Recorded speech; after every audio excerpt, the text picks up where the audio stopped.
Some work with my PC 228 ULC Komatsu excavator.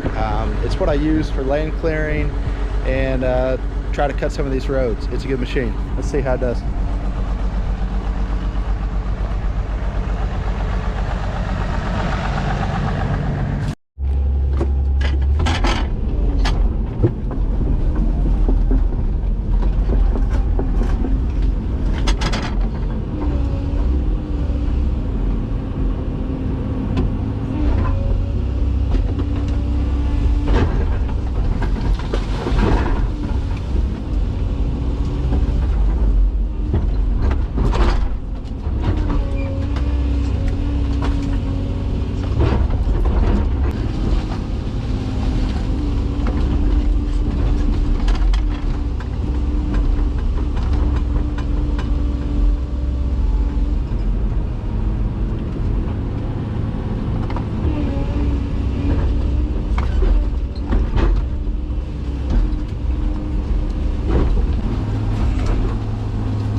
I started down the road with my tractor and my box blade.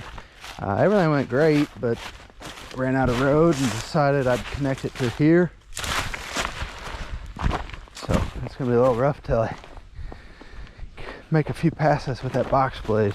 And if you don't have a box blade, you should get one. They are the trick to all this for me.